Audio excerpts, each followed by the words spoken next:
इस्तीफा दे दिया था, उसने भी कह दिया था हम इसका विरोध करेंगे। तो इसलिए ये बिल राज्यसभा के अंदर गिर जाता, इसलिए मोदी जी ने अल्पमत में रहते हुए ध्वनिमत से, गैर कानूनी तरीके से, गैर संवैधानिक तरीके से लोकतंत्र का गला घोट के ये बिल पास किया है। इस काले कानून को वापस लेना चाहिए, ये हम कहना चाहते हैं।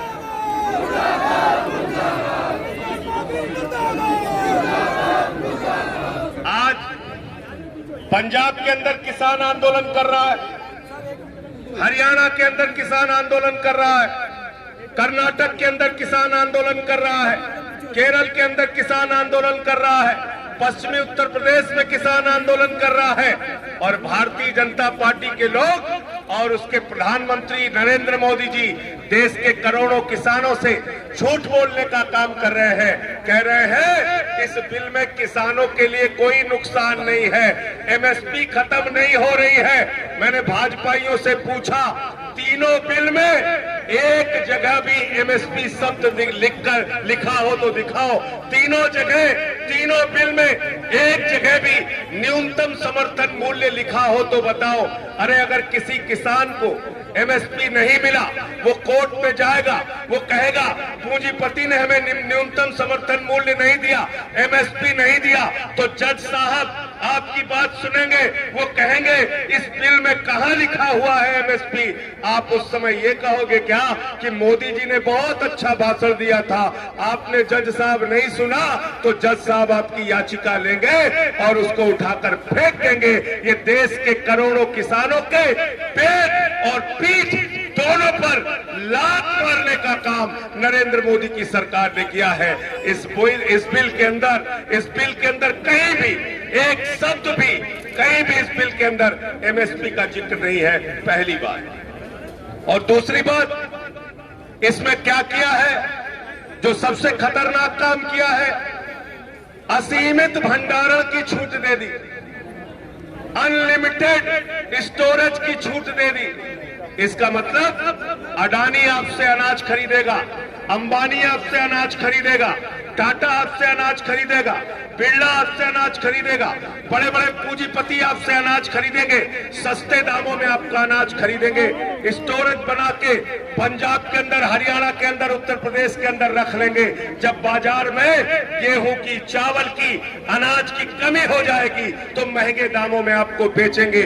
नरेंद्र मोदी जी, इस काले कानून से आपने देश के अंदर जमाखोरी को, कालाबाजारी को, महंगाई को बढ़ावा देने का काम किया है। इसलिए आम आदमी पार्टी और उसका एक एक कार्यकर्ता इस काले कानून के खिलाफ आज सड़कों पे उतरा है, जंतर मंतर पे आया है, आपके खिलाफ आवाज उठाने के लिए आया है। और जब से ये मोदी जी आए, जब से मोदी जी की सरकार आई है, हर बात में खाली झूठ बोलने का काम करते हैं।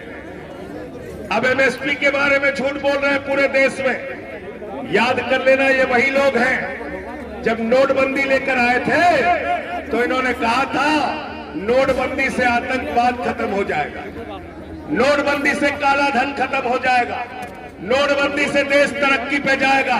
करोड़ों लोग इस देश के अंदर बेरोजगार हो गए नोटबंदी के कारण।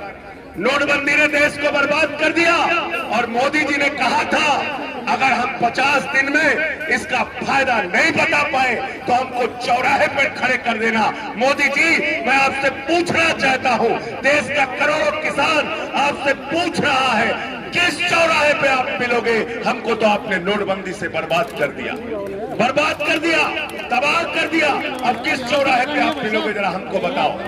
आप जीएसटी लेके आते हैं, जीएसटी के नाम पे देश से झूठ बोलते हैं, देश के अंदर वन नेशन वन टैक्स की बात करते हो, लेकिन जीएसटी के माध्यम से पूरे देश में वन नेशन मल्टीपल टैक्स का सिस्टम लागू कर दिया। महंगाई बढ़ गई, राज्यों को उनका शेयर नहीं दिया गया, जीएसटी भी देकर आपने धोखा दिया।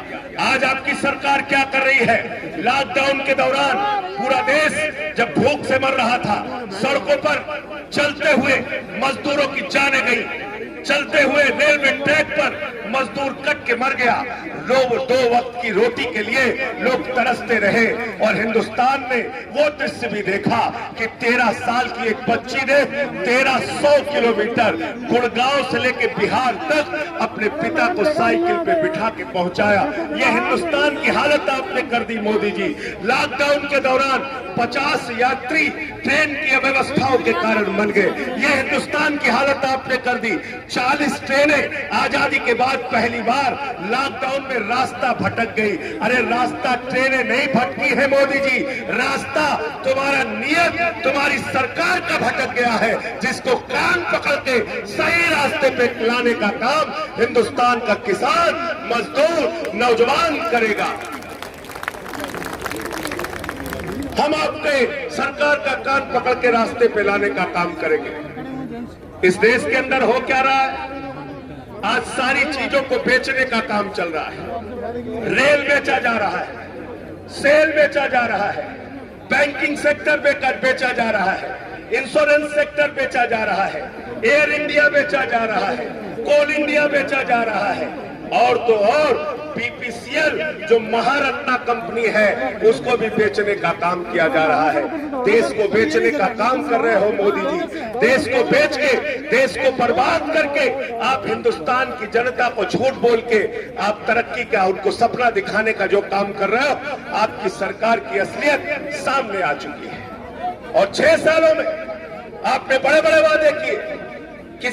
कोई भूला नहीं है कि आपने कहा था इतना काला धन लाएंगे, इतना काला धन लाएंगे कि हर आदमी के खाते में कितना जमा हो जाएगा?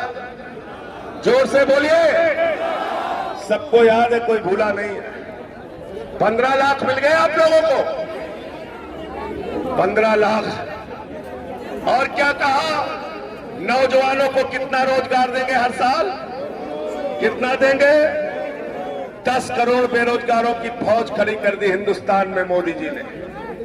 हिंदुस्तान के अंदर आज किसान अपने आप को ठगा हुआ महसूस कर रहा है, नौजवान अपने आप को ठगा हुआ महसूस कर रहा है, माताएं, बहनें और मजदूर अपने आप को ठगा हुआ महसूस कर रहे हैं। हिंदुस्तान की सरकार, मोदी जी की सरकार ने हर वर्ग को धोखा देने का, विश्वासघात करने का काम किया है। मैं फिर से एक बार पंजाब के नेतृत्व को, पंजाब के कार्यकर्ताओं को दिल से बधाई देना चाहता हूं। ये लड़ाई, ये जंग तब तक जारी रखना जब तक इस सरकार से काला कानून वापस न ले लो। आप सबका फिर से एक बार बहुत बहुत शुक्रिया। इंकलाब, इंकलाब, आम आदमी, आम आदमी।